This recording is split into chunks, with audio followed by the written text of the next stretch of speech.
Күршім ауданының 2025 жылғы 5 айдағы әлеуметтік-экономикалық даму тақырыбында өтетін болады. Добрый день, уважаемые коллеги и участники брифинга. Сегодняшняя пресс-конференция посвящается социально-экономическому развитию Курчумского района за первые 5 месяцев 2025 года.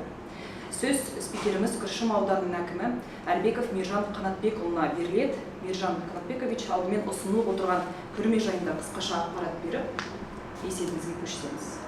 Рахмет, қайырлы күн, құрметті кездесуге қатысушы бұқаралық ақпарат құралдарының өкілдері. Бүгін біз көрмемізде көріп отырғандарыңыздай картиналар көрсетілген. Бұл бірінші тұрған сурет Күршім ауданының осы 2024 жылы.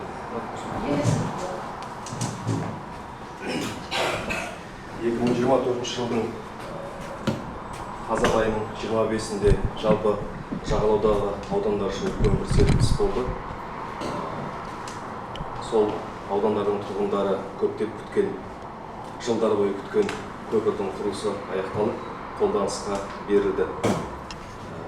Негізгі аяқталу мерзімі осы 2025 жылдың наурыз айы болған, бірақ өз уақытынан ерте аяқталып қолданысқа берілді.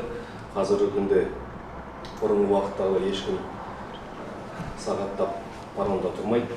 Осы көпірмен күн-түн қызметшілердің жұмыстарын жасап жатыр аудан халқы. Жалпы көпірдің ұзындығы 1316 метр. Бұл жерге ең айта кеткім келетіні, осы нысанға шет елден ешбір маман тартылған жоқ. Тек қана қазақстандық мамандар осы көпірді салып шықты. Сол көпірдің суреті. Енді мұнда бейнеленген Көкжарлы Барақ батыр, бұл енді тарихи ерліктерге сүйенсек, осы Күршім ауданы өлкесінде туылған қазақтың батыры, Найман руынан шыққан. Бұл жоба жалпы 2015 жылы жоба жасалып, 2017 жылдың мамыр айында ашылған болатын. Білетін болсаңыздар, Күршім ауданына кіре берісте оң жақ бетте осы ескерткіш орналасқан.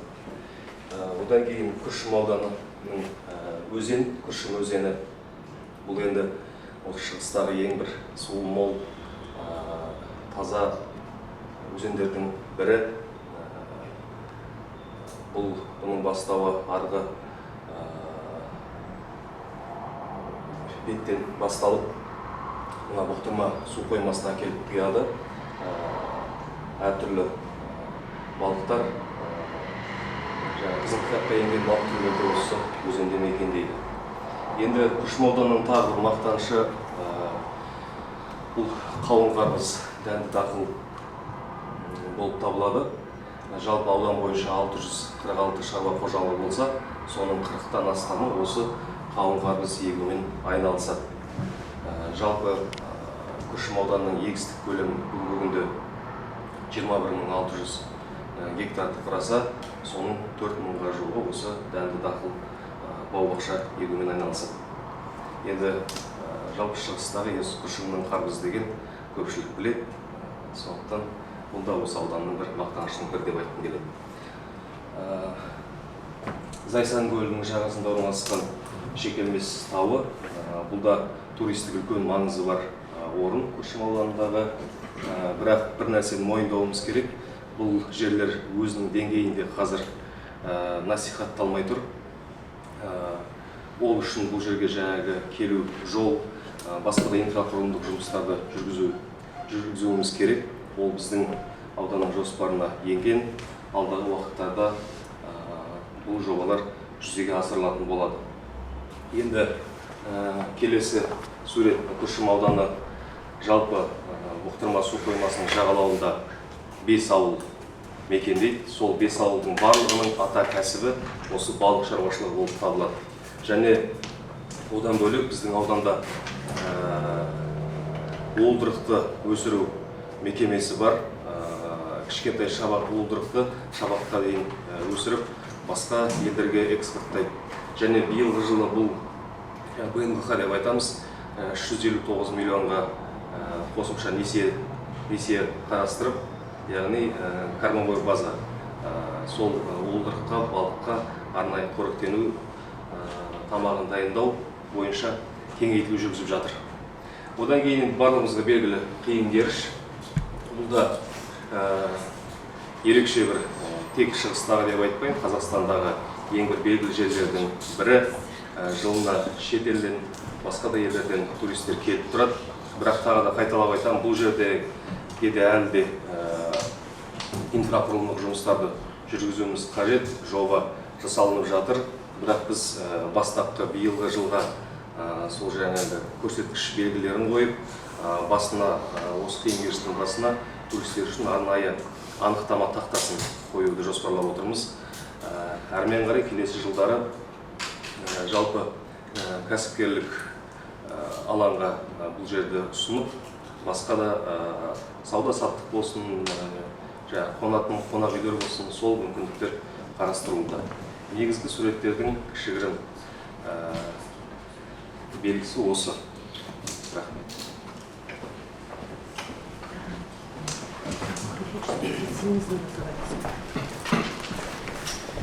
Енді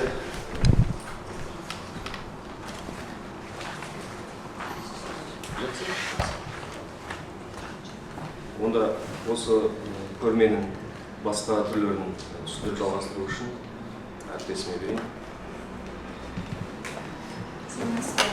Менің атым Амренова Маржан, Күршім ауданының ауыл шаруашылық және кәсіпкерлік бөлімінің басшысының орынбасары.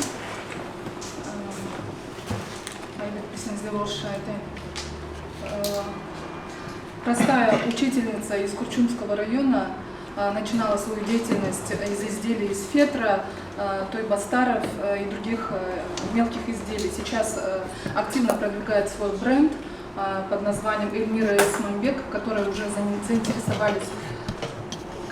заинтересовались известные стилисты Казахстана. Сейчас будет участвовать, 27 июня будет участвовать в конкурсе «Одно село, один продукт». И если она его выиграет, получит грант в размере 5 миллионов тенге. То есть изделие у нее высококачественное, полностью ручная работа и из качественного материала. Как вы знаете, Курчум у нас славится не только рыбой, но и медом. Марилихинский мед, вообще Маралиха находится, само село Маралиха находится в высокогорной местности, где растут редкие виды трав, и поэтому там очень, так у нас порядка 60 пасечников производят такой вкусный и редкого вида трав мед. ИП Чупенова Рахимова Раушан в прошлом году получила грант в размере 1,5 миллиона на открытие цеха колбасных изделий. Цех находится в Придоме, он выпускает более 20 видов колбасных изделий, срок которых не превышает 7 суток, что говорит о качестве мясных изделий. Так, ИП Жанирке представляла свою продукцию в виде значков, магнитов на фестивале в Катон-Карагае, где туристы очень много, можно сказать, купили ее продукции. Спрашивала вас. Рахмет. Рахмет. Олай болса, жалпы осы 5 ай көлемінде өткен жылмен салыстырғандағы Күршім ауданының бірқатар жұмыстарымен айтып өтейін. Енді мына көрсеткіштердің цифрларына тоқталғаннан гөрі өзімнің сөзіммен жалпы қандай жұмыстар жүргізіліп жатыр соны айтып өтсем. Енді аудан жалпы ауыл шаруашылық саласымен өте тығыз байланысты. Ауыл шаруашылық ауданы болып саналады. 2025 жылдың қаңтар-сәуір айында 2 миллиард 749 миллион теңгеге сомасында ауыл шаруашылық өнімі өндірілді. Өткен жылдың кезеңімен салыстырғанда 128% құрайды. Жалпы ірі қара мал басы біздің Күршім ауданында 49.593 басты құрады. Өткен жылдың тиісті кезеңімен салыстырғанда 118%. Ұсақ мүйізді мал 119.192 бас. бұл жерде айтқым келеді, өткен жылдың өзінде Өзбекстан еліне Қалбұта ауылынан 15 мыңға жуық қой еті экспортталды. Биыл ол көлемді де көбейту жоспарымызда бар, себебі соңғы жылдары жалпы шығыс өңір көлемінде ұсақ мал басының азаюы байқалады, бірақ қазір осы экспорттық жұмыстар жанданғаннан бастап аудан тұрғындары осы ұсақ малмен айналысуды ұлғайтып жатыр. Жылқы малы ауданда бізде 27.397 басты құрайды. Бұл да өткен жылдың тиісті кезеңімен салыстырғанда 107.9%-ға артып отыр. Жалпы сүттің көлемі 4.539 тонна. Жаңа жоғарыда айтып кеттім, егістік көлемі бізде 21.600 гектар деп. Бірақ бұл жерде айту керек дүние, сол 21.600 гектардың 17.000 гектары екпе шөптер. Екпе шөптер дегеніміз, түсініп отырсыздар, бір жыл егіліп, бірнеше жыл сол шөпті шауып отырады. Бірақ біздің мақсат екпе шөппен емес, яғни егістік көлемін арттыру болып табылады.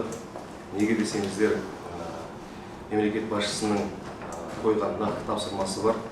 Пайдаланылмай жатқан жерлерді мемлекеттің меншігіне қайтару. Бұл жұмыс бір-бірімен өте тығыз байланысты.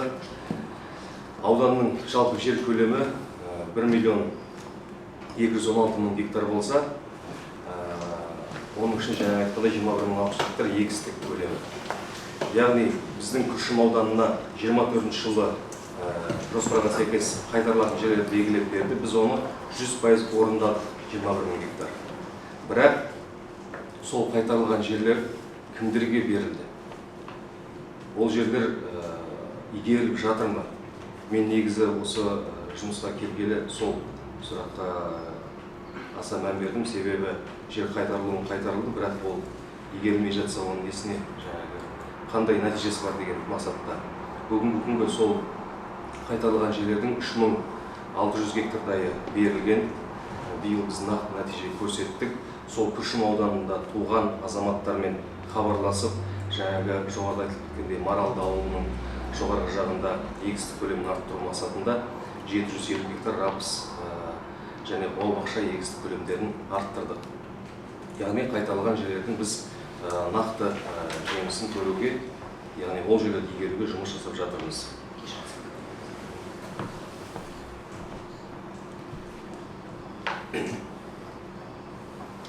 Мемлекеттік қолдау бағдарламалары. Жыл басынан бері мемлекеттік қолдау бағдарламалары арқылы 32 кәсіпкерге 242 миллион теңге көлемінде қаражат бөлінді. Атап айтқанда, барлығыңыз білетіндей бізде бірнеше бағдарлама бар. Оның ішінде ең соңғы жылдары өзінің үлкен серпінін берген ауыл аманаты бағдарламасы бойынша 10 жоба иесіне 77 миллион теңге несие қаражатын беру құжаттары мақұлданды. Бұл дегеніміз, бұның басым көпшілігі туризм саласына. Естеріңізде болса, өткен жылдары жалпы бұл бағдарлама тек мал шаруашылығын көп қолдаған болатын. Осы 2025 жылы бірде-бір несие мал алуға бағытталмаған, яғни қайта өңдеу немесе туризм, қызмет көрсету сияқты осы қызмет түрлеріне беріліп жатыр. Сондықтан бұл дегеніміз біздің ауданның ғана емес, жалпы шығыс жұртының кәсіпке деген бейімделу, басқа да қызмет түрлерін игеруіне бағытталып отыр.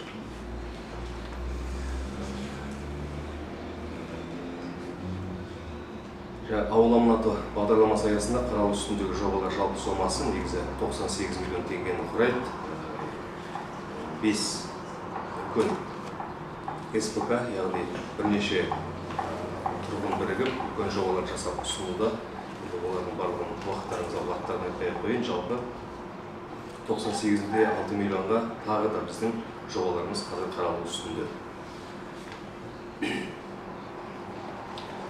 Жұмыспен қамту, жалпы ауданның халық саны қазір 14.500 халықты құрайды.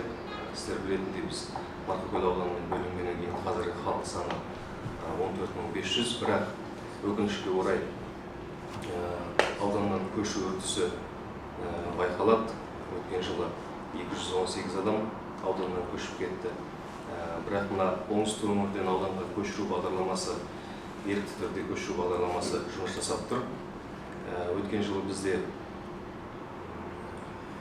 көші-қон бағдарламасымен 29 адам көшіру жоспарда болған, бірақ біз 56 адамды Арал, Қызылорда өңірлерінен көшіріп әкелдік.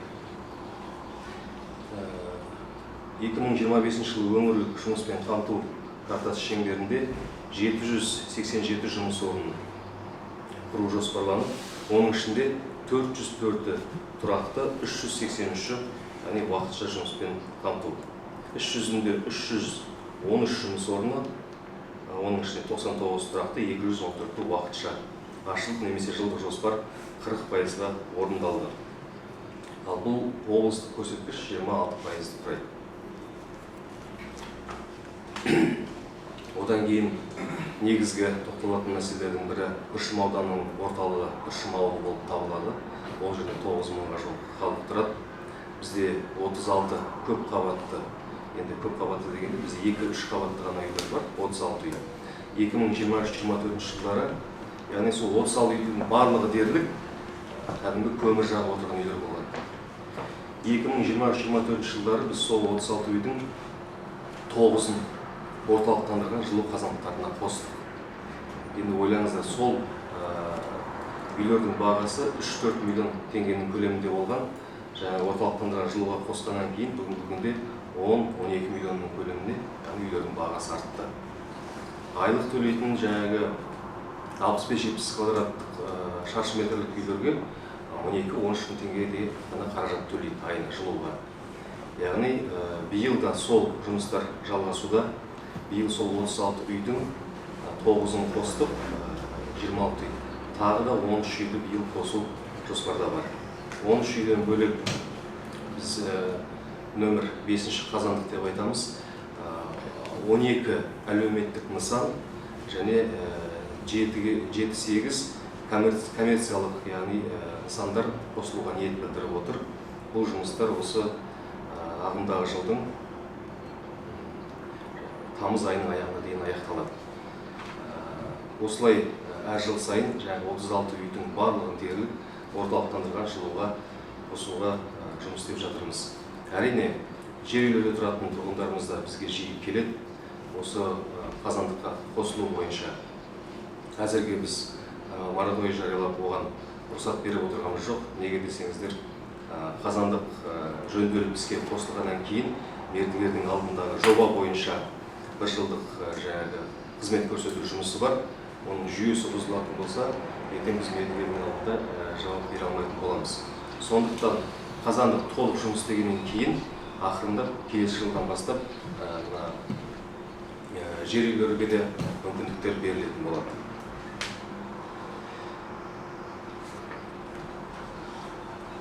Енді жолдар, облыстық және аудандық маңызы бар автомобиль жолдар желісін дамыту және жөндеу туралы жалпы Күршім ауданы орталығына соңғы асфальт төселу жұмыстары 2013 жылдары жүргізілген. Одан бері Күршім ауылының ішінде, енді басқа ауылдарды айтып отырғаным жоқ, Күршім ауылының өзінде ешбір көшелерге асфальттар төселінбеген. Өткен жылдан өтпелі 2 жоба басталды. Яғни ағымдағы жылы Күршім ауылының ішінде ең ұзын көшелердің бірі Шәкәрім көшесі, Заңин көшесі және Уражан көшесі. Барлығы 5-8 шақырым асфальт биыл төселініп бітетін болады. Одан бөлек барлық автокөлік жолдары жалпы аудан бойынша 563-7 шақырымды құрайды. Оның ішінде облыстық маңызы бар жолдар 294 шақырым. Аудандық маңызы бар жолдар 135-3 шақырымды құрайды. Елді мекен көшелері 134-4 шақырымды құрайды. Облыстық маңызы бар автомобиль жолдарына жүргізіліп жатқан жөндеу жұмыстары Күршім, Қалжыр, Бурабай, Маралды 12 және 27 шақырым автомобиль жолдарына орташа жөндеу жұмыстары биыл жүргізіледі. Яғни бұл Маралды бағытындағы жол жылына 15 шақырымнан қосылып, әр жыл сайын Маралды ауылына дейін асфальт төселу толық аяқталатын болады. Бірақ биыл 12 мен 27 шақырым аралығы жөнделеді. Жобаның жалпы сомасы 968 миллионды құрайды. Және ең үлкен жобалардың бірі Күршім ауылына айналма жол 3,4 миллиардқа жоба жасалынып жатыр. Қазір монтаждау, 8 шақырым монтаждау жұмыстары аяқталды. Бұл дегеніміз ең бірінші ауыл ішіндегі қауіпсіздік пен ауыл ішкі жолдарының бүлінбеуіне үлкен септігін тигізетін жоба. Өйткені бізде Марқакөл ауданынан, Зайсан ауданынан үлкен кәсіпорындардың ауыр жүк көліктері өтеді. Олардың көбі Күршім ауылының ішімен өтеді. Сондықтан бұл айналма жол өз кезегінде өте тиімді болып табылмақ. Енді қаржыландыру осы ағымдағы жылы толық қолдау тапса, бұл жобада аяқталуға тиіс. Бірақ қайталап айтамын, барлығы сол қаржының республикалық қаржының қолдауына байланысты болып тұр. Бірақ дәл қазір жұмыстар тоқтап тұрған жоқ, жұмыстар жасалынып жатыр. Ауыл ішкілік жолдарда жаңа айтып өттім, басқа да Борабай ауылына асфальт салынып жатыр. Биыл бірқатар жобалар бюджеттік өтінімдер тапсырылды. Дегенмен көпшілігіңіз естіп білетін шығарсыздар, биылғы жылы қаржы тапшылығына байланысты Шығыс Қазақстаннан 27 миллиардты қайтару көзделді. Ол барлық аудандарға, басқа аудандарға өзінің қиын жағын тигізді. Күршім ауданында бар оның ішінде.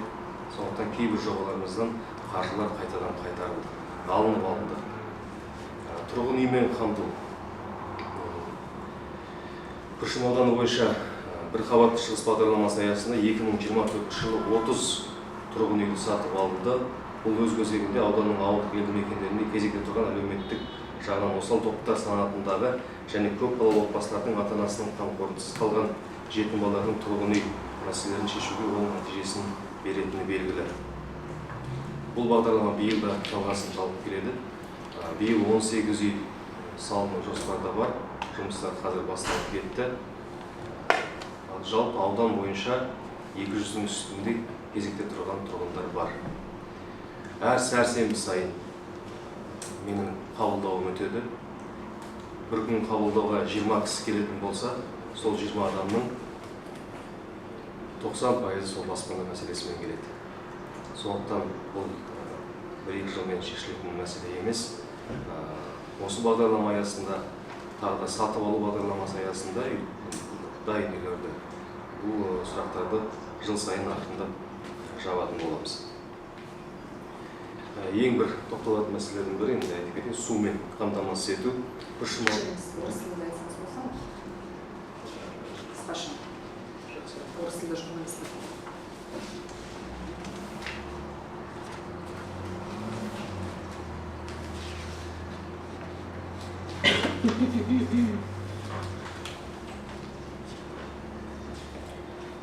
Вот я кратко остановился о проделанных работ по 5 месяцам.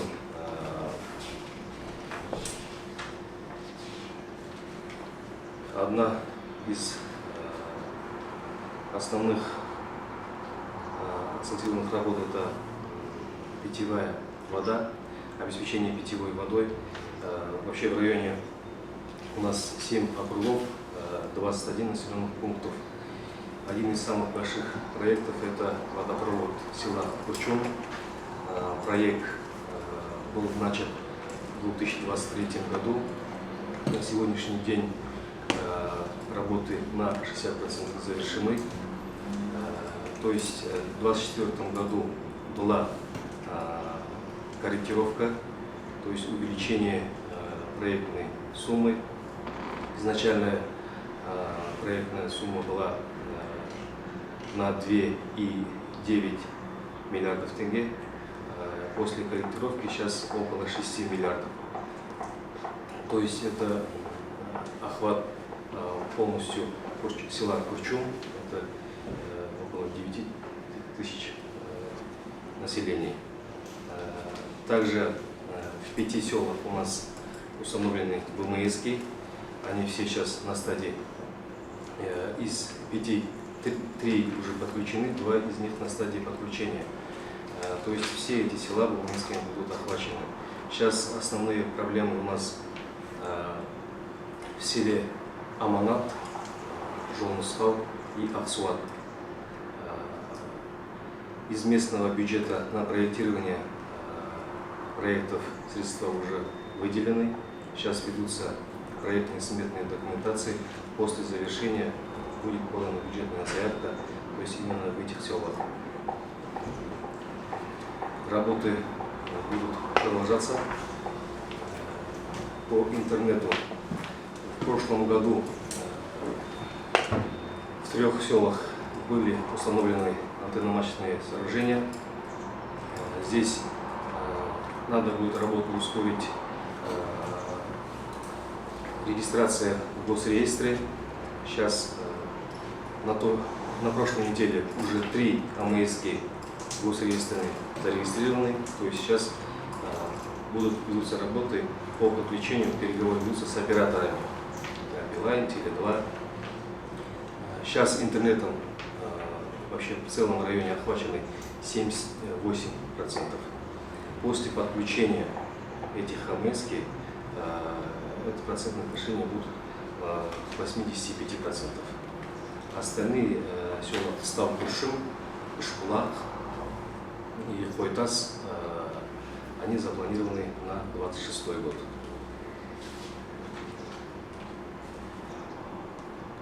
Денсаулық сақтау саласы бойынша. Денсаулық сақтау ұйымдары Күршім аудандық ауруханасы құрамындағы 3 дәрігерлік амбулатория, 2 фельдшерлік акушерлік пункт және 3 медициналық пункт бар. Бір елді мекенге медициналық қызметкер тұрғындарға үйде қызмет көрсетеді. Также в этом году планируется в селе Аксуат строительство медицинского пункта. Это по программе Offtake контракт. Инвесторы сейчас определены. Земельный участок оформлен. Сейчас ведутся земляные работы. То есть строительство этой здания уже будут начаты в начале июля месяца текущего года. А вот в эксплуатацию планируем на 26 год. Негізгі тоқталып кеткен жұмыстар осы. Сұрақтар болса. Әріптестер, баспасөз мәслихатымыздың екінші кезеңіне сұрақ-жауапқа көшейік. Сонымен қатар еске сала кетейін, брифинг Instagram әлеуметтік желісінде тікелей эфирде көрсетіліп жатыр. Түскен сұрақтарды міндетті түрде қоятын боламыз. Переходим ко второй части нашего брифинга. Уважаемые коллеги, если есть вопросы, можете задавать. Қайырлы күн, мен есімім Қалибеков Нұрдәулет, Бұқара Ньюс және менің үлкен газетінің тілшісімін. Сізге қояр бірнеше сұрақ бар. Біріншіден бастасам, Күршім ауылында өткен жылдары су тарту және өзіңіз айтқандай көп қабатты үйлерді орталықтандырылған жылуға қосу жұмыстары жүргізілген екен. Алайда аталған жұмыстар толық аяқталмай, қазылған жерлер қалай болса солай жабылып қалған көрінеді. Соның салдарынан тұрғындар қиындық көріп отыр. Көлік тұрмақ жаяу адамның жүруі мұңға айналған дейді. Әсіресе күз бен көктем мезгілдерінде жағдай тым нашар екен. Осы жұмыстар қазіргі таңда толық аяқталды ма? Егер аяқталған болса, су тарту және жаңа аталған жұмыстарды жүргізген мердігерлердің жұмысы әкімдік тарапынан толықтай тексерілді ме? Міндетті түрде ол жұмыстар тексеріліп тұрады. Мен сіздің сөзіңізбен келісемін. Жалпы Күршім ауданы мына жер құнары судың жағасында болғаннан кейін жер ойнамалы болып табылады. Бірақ енді қазу жұмыстары құбыр тартқаннан кейін қазу жұмыстары міндетті түрде жүргізіледі. Оған тұрғындар түсіністікпен қарау керек. Бұл шұңқырды қазды, жаңағы трубаларын салғаннан кейін ол жерді көмеді. Мердігердің міндетінде келесі жылында ана жер отырады ғой, ол жерді қайта қалыпқа келтіру, ол сол жобаға кіреді. Яғни тұрғындар соны дұрыс түсіну қажет. Ешбір жер сол ойылған күйі немесе үйілген күйінде қалмайды. Оны біз қадағалап соңына дейін жеткіземіз. Яғни ол жерлердің барлығы тегістеледі. Жоғарыда айтқандай, жылуға қосу жұмыстары жалғасы міндетті табылады биылда. Ал орталықтандырылған суға қосу ол қаржыға байланысты. Жаңа жоғарыда айттым, корректировка болды. жобаның құны артып кетті. Егер республика көлемінен қолдау толық табылса, бұл жұмыс та аяқталынады. Келесі сұрақ осы, Күршім ауылындағы жолдар қашан жөнделеді? Әлі күнге дейін асфальт төселмеген көшелер бар екен Күршім ауылының ішінде. Ал асфальт төселген жолдардың көпшілігі шұрық тесік, көлікпен жүруге қиынға соғуда дейді тұрғындар. Осы мәселе бойынша нақты мәлімет бере аласыз ба? Биыл ауданға қарасты қанша ауылға асфальт төселіп, сондай-ақ Күршім ауылы ішіндегі қанша көшеге жөндеу немесе қайта жаңарту жұмыстары жүргізілмек? Жаңа мен докладта айтып кеттім, Күршім ауылының ішінде биыл ең ұзын Шәкәрім көшесіне, Уражанов көшесіне және Зангин көшесіне барлығы 5-8 шақырым асфальт төселетін болады. Одан бөлек Орабай ауылында 2-6 шақырым жаңағы аудандық облыстық маңызы бар ауданға қарасты жолдар бар. 12 мен 27 шақырым Күршім Маралды бағытындағы жолдар жөнделеді. Ярас, мен жаңа жобада айтып кеттім, соңғы асфальт 2013 жылдар болды. Одан бері асфальт көрмеген. Бірақ биыл енді жалпы асфальттаудың құнында барлығын жақсы білесіздер. Ал өткен жылы Құйған ауылында, Ақши, Қалғұты, Маралды ауылдарында асфальт төселді. Енді Маралды ауылында 95% ауыл бойынша асфальтталған десем де болады. Яғни бір көше ғана қалды, Шахтерская деген. Барлық көше 100% асфальтталған. Ал жаңағы тесігі жамауланып тұрған шұңқыры көп көшелерді бізде Камхоз мемлекеттік коммуналдық мекемесі бар. Яғни жолдарды баптап күтіп ұстау бойынша жылына 213 миллион теңге қарастырылады. Енді тек жаңағы құм төгіп тегістеу жұмыстары ғана әзірге жүргізіледі. Үшінші сұрақ осы, аудан тұрғындарын алаңдатып отырған тағы бір өзекті мәселе трасса бойындағы малдың қатысуымен болатын жол көлік оқиғалары екен. Соңғы жылдары мұндай жағдайлар жиілеп кеткен, әсіресе жаз бен күз айларында. Мұндай оқиғалар тек материалдық шығынға ғана емес, адам өліміне де әкеп соққан. Көбінесе бұл жол апаттары жылқы малының қатысуымен болатын көрінеді. Осыған байланысты қараусыз жүрген мал иелері анықталып, оларға айыппұл салына ма? Әлде мұндай жағдайлардың алдын алу мақсатында жылқыларды бөлек бағып, арнайы кезекшілік ұйымдастыру қарастырылып жатыр ма? Кезекшілік ұйымдастыру ауылдық округ әкімдерінің тікелей функционалдық міндетіне жатады. Яғни жыл басында сот өткізіп, жаятын бақташыны тағайындайды, немесе кезекпен бақыту бойынша келісімшарт жасалып, тарифі бар бекітіліп істейді. Бірақ өкінішке орай ол жұмыс кейбір ауылдарда, елді мекендерде толыққанды жүргізіліп отырған жоқ. Оны мен бақылап отырмын. Биылғы жылы біз сол ауданнан өтетін жолдардың барлығына жылқы малынан белгілер дейміз ғой, жолға қоятын, соның барлығын қойып шықтық. Бұл жерде ең мән беретін нәрсе айыппұл алаңдары. Яғни жайылып жүрген малды қамайтын айыппұл алаңдары өзінің деңгейінде жұмыс істеп тұрған жоқ. Оның алгоритмімен осы жолы қолға алып барлық әкімдіктерге қайтадан пысықталып тапсырдым. Неге десеңіздер, егер иесі жайылып жүрген малды ұстауға келсе, ол айыппұлға қамалады. 6 айға дейін ол айыппұл алаңының иесі ұстай алады. 6 айдың ішінде иесі келмесе, ол мал сол айыппұл алаңының иесінде қалады. Егер 6 айдың ішінде 3 күннен кейін келді дейік, мынау менің жылқым, алып кетейін десе, ол жаңағы сол неше күн тұрды, соның суын, бақташтың еңбегін, жем-шөбінің қаражатын төлеп барып алу керек. Оның өзінде ИСЖ-да тіркеліп таңбаланған болса, егер таңбаламаған болса, ол жылқыны алуға, малды алуға оның құқысы болмайды. Яғни бұл айыппұл алаңы деген негізгі рычаг болып табылады. Сол мәселені шешу. Енді мына сұраққа жауап беріңізші. Жаз мезгілінде жанар-жағармай тапшылығы байқалады екен. Кейде жанармай құю бекеттерінде 4-5 күн бойы бензин болмай қалады дейді тұрғындар. Бұл мәселе қазіргі таңда қалай шешімін тауып жатыр? Алдағы уақытта мұндай жағдай қайталанса қандай шаралар қабылданбақ? Енді бензин тапшылығы паром кездерінде шынымен де болған. Қазір енді көпір салынды. Бізде 4 жанармай құю станциясы жұмыс істейді. Ешқандай бензинмен бізде қазір тапшылық жоқ, үнемі бар, жұмыс жасап тұр. Ал егер туындап жатқан жағдайда қандай шаралар қабылдамақсыздар? Туындап жатқан жағдайда біз енді мына Алтай өңірінде арнайы қойма бар ғой, сол жермен келісімшартпен тездетіп алу жұмыстарын облыс басқармамен жұмыс істейміз. Яғни арнайы квотамен алу бойынша басқа да мердігерлермен сөйлесіп жеткізу жұмыстарын жүргіземіз. Енді жалпы мына Қазақойл дейміз бұрын, Қазмұнайгаз, сол компания өтінім түсірген Күршім ауданының кіреберісіне тағы да бір жанармай құю бекетін станциясын салуды. Қазір енді жері қарастырылды, республикада өздерінің арасындағы келісімшарттар жүргізіліп жатыр. Яғни қолдауын тауып жатса, биыл ол жұмыста басталуы мүмкін. Өз өзіңізді айта кеттіңіз ғой, Қазмұнайгаз алдағы уақытта салынады деп, сол қанша бекет салынады және қай ауылдың маңайында орналасады? Күршім ауылының кіреберісінде бір бекет салынады, иә. Келесі сұрақ. Әріптес кешіңізші, басқа адамға сұрақ береді.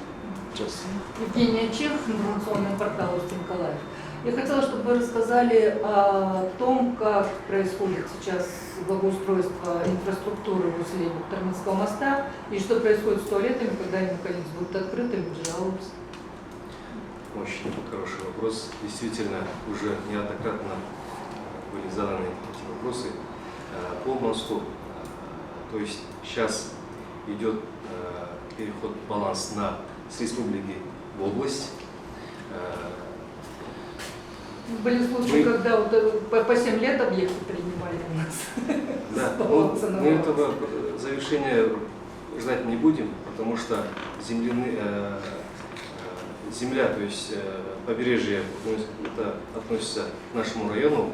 Сейчас разрабатывается проектная сметная документация по туризму. Именно там, где вот расположен СГУ.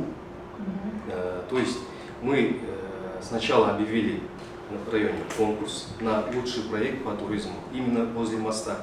Знаете, поверьте, были очень хорошие идеи. То есть там участвовали с 18 до 35 лет. То есть развитие астротуризма, рыболовства, парк. Сейчас разрабатывается проект. Проект уже завершится, я думаю, в августе месяце. И, дай бог, следующего года мы начнем проект. То есть там будет парк и зона для инвесторов, то есть кафе, рестораны и рыболовство. Вот такие работы будут сейчас. Когда нужно ждать открытия самого? Открытие я здесь могу пообещать в июле месяце, первая декада июля. Первая декада? Июля месяца, да. Отлично. В Большинарме уже открыты они, в Катоне тоже.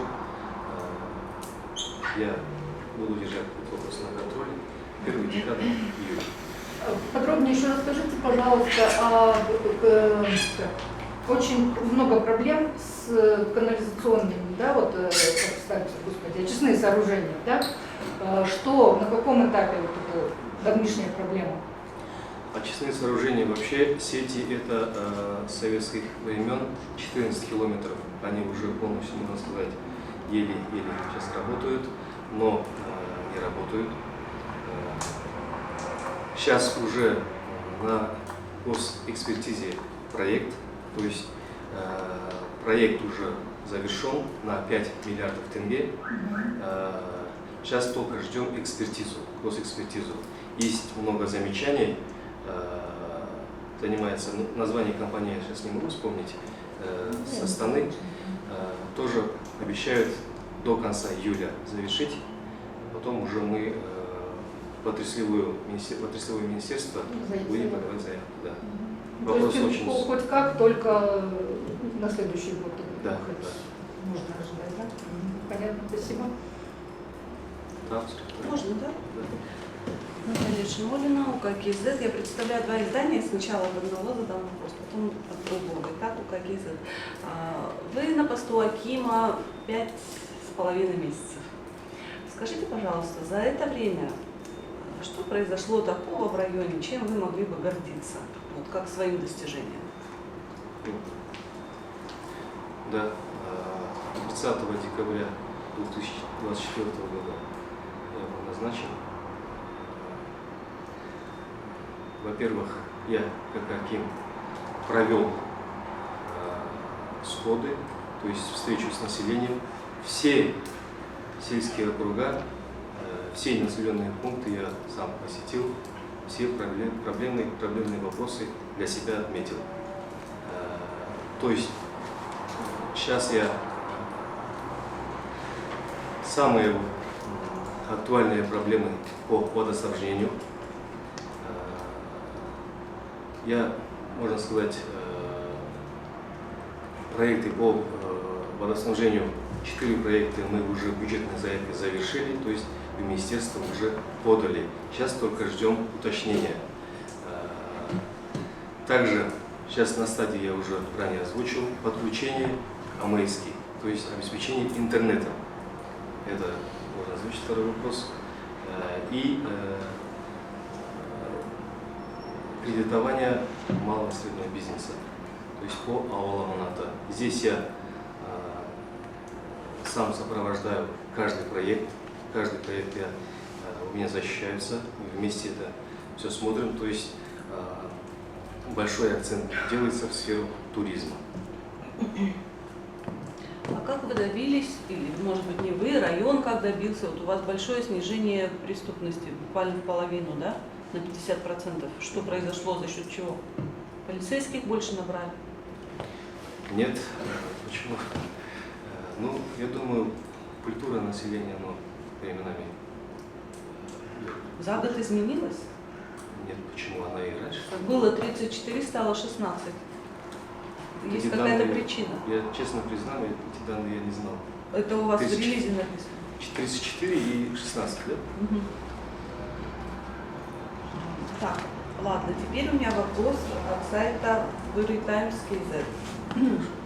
Подскажите, пожалуйста, вот только что нам рассказывали, что Курчумский район славится рыбой. Действительно, это так. И когда мы ехали раньше на пароме, то всегда там продавали рыбу. Что сейчас? Продается ли такая рыба? Планируется ли такая продажа? Вообще, какая рыба ловится? И как обстоит дело с рыбалкой у вас? Она бесплатная или нужно покупать путевки? В данный момент как это устроено? Насчет рыбалки есть определенный сезон, когда будет запрет. Это до 1 июня каждого года. Рыба до сих пор продается. Если вы поедете возле моста, мы специально для наших поставщиков, так скажем, построили ларьки, их, по-моему, 3 штуки. Мы уже буквально на той неделе уже поставили. Там лещ, сазан, судак, окунь. Такие виды рыбы, они продаются. Вообще рыболовством, как вы знаете, Туре-Тоган, у них участок до 27 года, то есть этот завод сейчас работает, годовой лимит около 4000 тонн, они экспортируют в Литву, в Китай и в Россию. В Литву? Филе судака. Угу. Литва, Китай, Россия, филе судака. А вот по судаку тоже вопрос. Было время, когда у нас выловили практически всего судака и остался маленький, меньше 40 сантиметров. Как сейчас с этим обстоит дело? Браконьеры, ведется ли за этим надзор? Да, компетентные органы, конечно, работы ведут. Здесь хочу отметить, что мы в начале года подписали KPI с Акимом области, то есть каждый район выполняет те задачи, которые поставлены Акимом области. Эти предложения были предложены нами,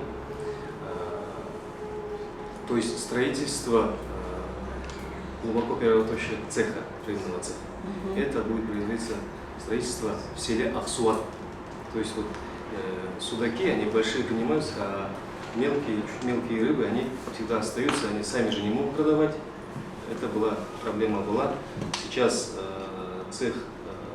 строительство цеха, вообще инвестиция на сумму $1 миллиард. Инвесторы с Китая.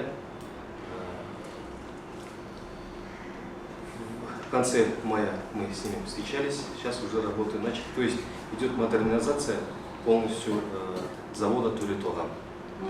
После будет строительство в селе Аксуат. Это все тот же инвестор? Да, тот же инвестор. И после строительства что будет? Что получится? Цели? Цели Переработка рыб, то есть сейчас мы, как вы знаете, филе судака только, там уже будут другие виды вакуумные, то есть и лещ, и там сазан, и щука. То есть переработка уже других видов рыб будет перерабатываться. И она будет поступать в вакуумной упаковке, в том числе на рынке Усть-Каменогорска? Планируется это? Да. В том числе. Хорошо, спасибо большое. А можно я вернусь к вопросам про туалеты? Вот вы говорите, 3 ларька построили и там торгуют рыбой. Ну, эти же люди, они же тоже как бы люди, и их покупатели тоже люди. То есть в данный момент чем-то пользуются вот посетители или как, где они скрываются в камышах? Что происходит прямо сейчас, вот на этом участке? Там приезжают отдыхающие, там кто-то фотографирует мост. Вот как сейчас обстоит дело с туалетами? Сейчас там установлен один СГУ, она вот на стадии подключения, а люди продают, просто стоят и продают. Ну, они, когда им захочется по нужде, они что делают? Они же не идут тут? Нет, там же есть база строительной компании. Ага.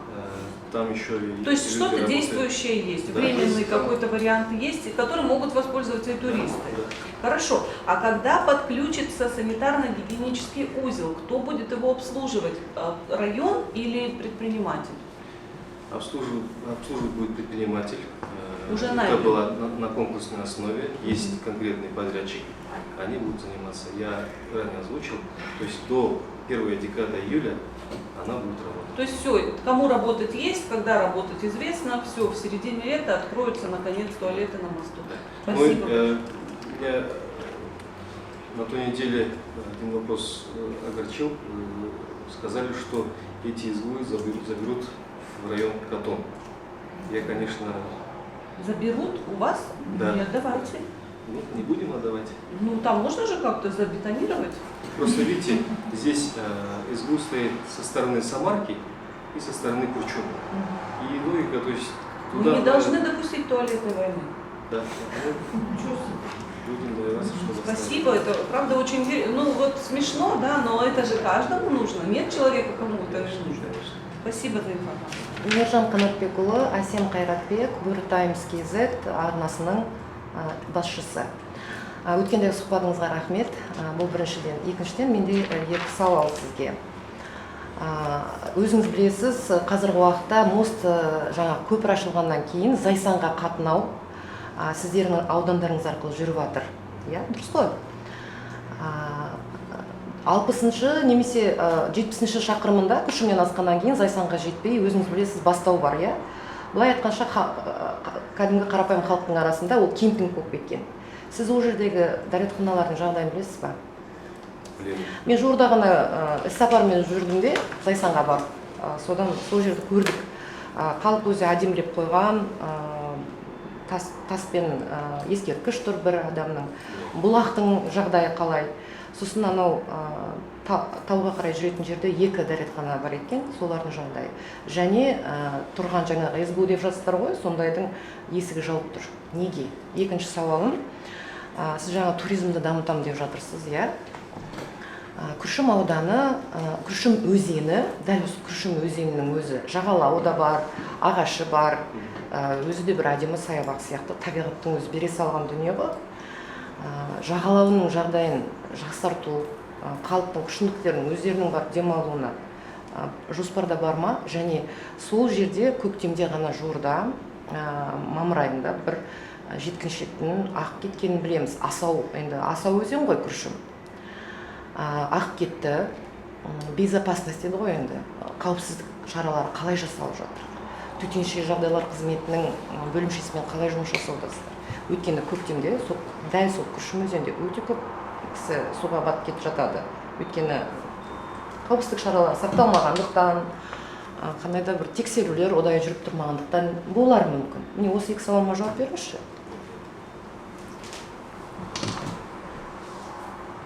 Жалпы Күршім ауданында ресми суға түсу орны бір-ақ жер бекітілген. Ол Құйған ауылының жанындағы Орақ пен Балға учаскесі. Күршім өзені өзіңіз айтқандай асау, тасып ағады, арнасы қатты. негізі Күршім ауылының өзеннің жағалауында бір жер суға түсуге арналмаған. Әрине, суға түсуге болмайды деген белгілер орнатылады. Ол орнатылған белгілердің өзін сол өзіміздің енді басқа жақтан келетін бар, өзіміздің ішінен бар, сыдырып кетеді, немесе алып тастайды. Сондай мәселе бізде бар. Дегенмен қайта-қайта бақылау, түсіндіру жұмыстары жүргізіледі. Бірақ ресми бірде-бір жер тіркелмеген сол байырғы жаңағы өзіміздің ауылдың адамдары бұрын түсіп жүрген жерлеріне барып, сол жерге түсе береді. Енді оны күні-түн бағалау, әрине бақылау қиынға соғады. Дегенмен біз рейдтік жұмыстарды үнемі жүргізіп тұрамыз. Жаңағы енді суға кетіп қалған бала осы өткен айда тіркелді. Ол Күршім өзені емес, сізге ақпарат басқа жеткен болу керек. Оны Бұқтырма су қоймасына, өкінішке орай 7 жастағы бала Бұқтырма су қоймасына барып, үлкен балалармен барып, оқыс жағдаймен суға кетіп қалды. Ал өзеннен енді ондай қазір тіркелген жоқ. Дегенмен сұрағыңыз өте орынды. Оны үнемі бақылаудан басқа бізде басқа амал жоқ. Ал бірінші сұрағыңыз бойынша ол участок жаңағы Ашыбасы деген участок. Сізбен толық келісем, бірақ бір нәрсені түсінсеңіздер, бұл облыстық маңызы бар жол. Негізі жаңа жердегі орналасқан дәретхананың барлығын облыс шығыс жол қаралуда. Олар жөндеу керек. Біз оған қаржы да бөле алмаймыз, заңсыз болып саналады. Ал жаңағы есігі жабық тұрған СГУ-ды, оны ол біздің теңгерімімізде, ол жерде келісім болған облыс шығыс сол бізден алып, өзінің теңгеріміне оны жұмысқа қою керек болатын. Өйткені ол электр энергия болмаса, ол жұмыс істемейді.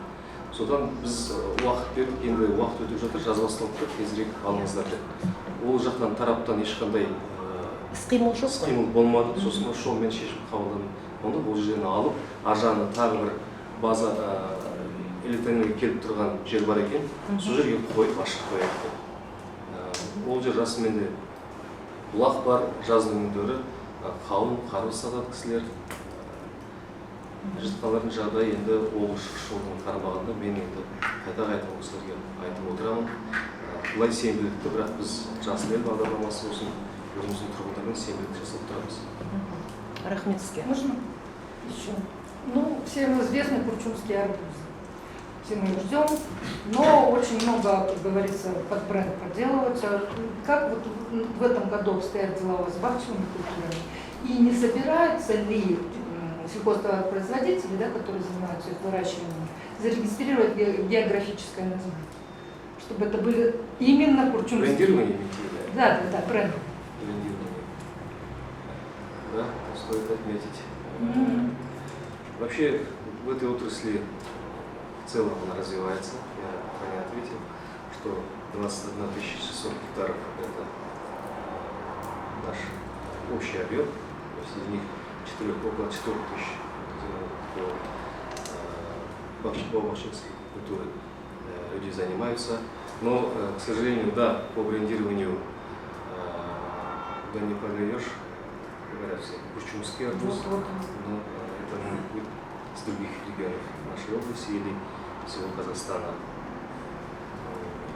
Давайте я этот вопрос на заметку возьму, на по-брендированию. Да, желательно было бы предложить предпринимателям. Сейчас достаточно просто это сделать. Тем более это поддерживает палату предпринимателей. Это действительно очень интересная, как говорится, инициатива. Спасибо. Вам спасибо. Жалғастырайық. Сұрақтарды тізбеге ендік сұрақ көреді. Келесі сұрақ, Күршім ауылына қарасты елді мекендерді былай қойғанда аудан орталығының өзінде жарық шамдары тартылмаған көшелер бар екен. Әсіресе 3 мектеп пен сот маңайындағы көшелер жарықсыз қалған дейді. Бұл мәселе шешіле ме, жарық тартылатын болса нақты қай көшелер қамтылады? Енді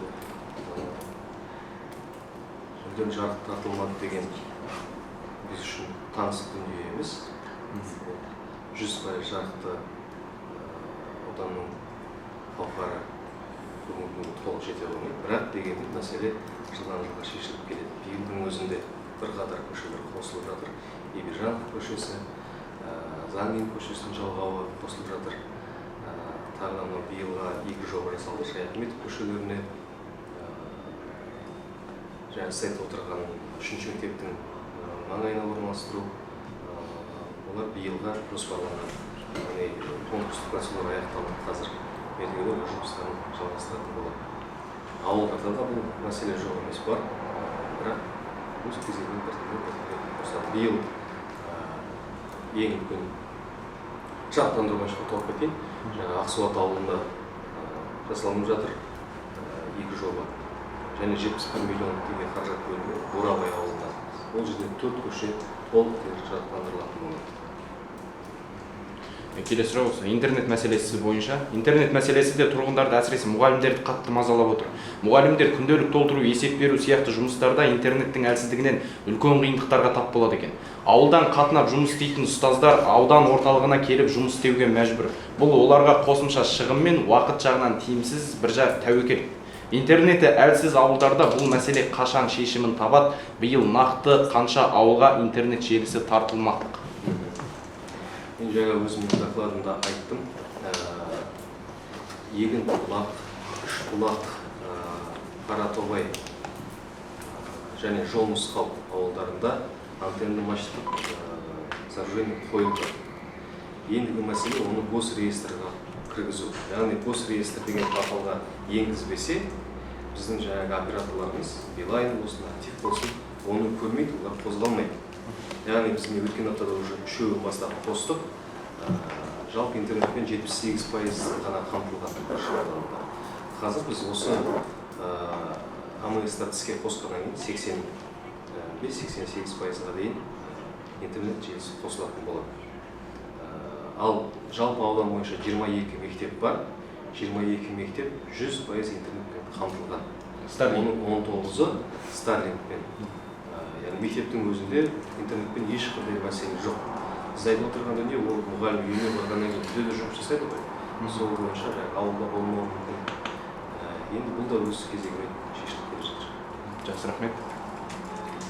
Басқа сұрақтар жоқ болса? Еще один последний, пожалуйста.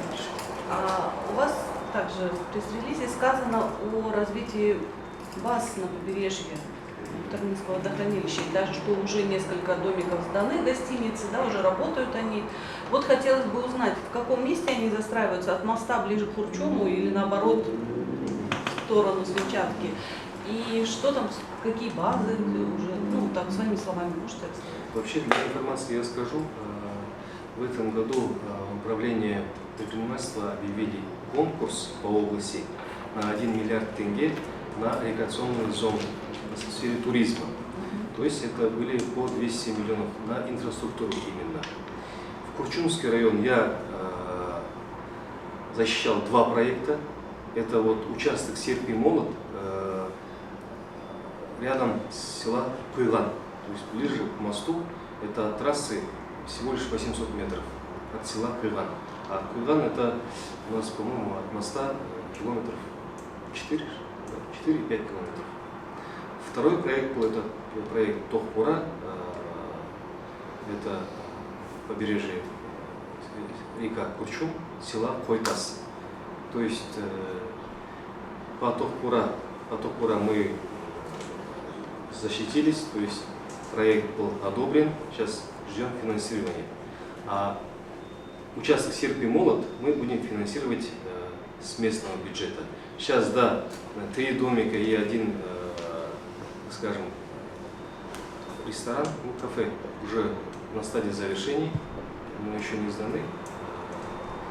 А по инфраструктуре тоже мы будем делать с местного бюджета.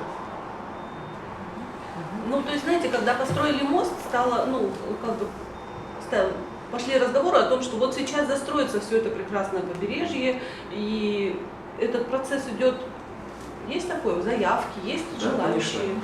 Там вообще 51 участок, то есть на конкурсной основе будут выдаваться земельные участки. Как я озвучил, по Ауламаната на кредитование тоже подали заявки. То есть там единственный вопрос, почему не одобряют, у них нет земельных участков. То есть мы, как акимат, гарантировать им не можем, потому что это идет через аукцион. То есть подали заявку, это может выбрать другой человек, а он даже не может построить. Сейчас эти переговоры ведутся, то есть мы как бы какой-то гарант дали в рамках закона, чтобы они могли строить. А так желающих немало. Они заявку подали и по Уламаната, то есть и сам частные инвестиции они имеются. Я верю в это. Будут. А в связи с этим будут ли обустраиваться пляжи, тем более сейчас новые требования, чтобы они обязательно были со спасателями, с вышками и там проверенными водолазами? Да, Это планируется? вышки, они будут. Тоже сейчас начальник, руководитель отдела ЖКХ этим занимается. Проектная сметная документация тоже на стадии завершения. То есть полностью инфраструктура, освещение, сети, дорога, работа будет. Вы же можете стать Лас-Вегасом. Сейчас сложно сказать, но будем работать. Спасибо. Коллеги, благодарим за вопросы. Брифинг Лайфтайм, Кирилл Сидорович.